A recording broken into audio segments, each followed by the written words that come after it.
Bueno, Rafael, jo et volia preguntar, quan jo et vaig venir a inflar el cap amb aquest projecte, tu com t'hi vas sentir, tu, de proper? Quins, no sé, o no? Home, clar, ja tenim una edat, el meu pare era de la lleva del biberó, una mica això ja ho hem sentit de petits de casa i d'això.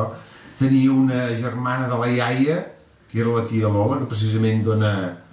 Hi ha un tros de musiqueta aquí que jo l'havia fet per la tia Lola i que l'hem introduït aquí.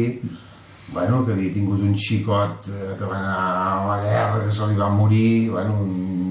Vull dir que ho hem viscut tots plegats, això.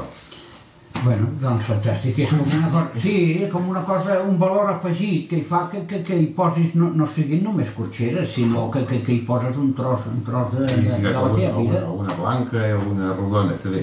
Exacte.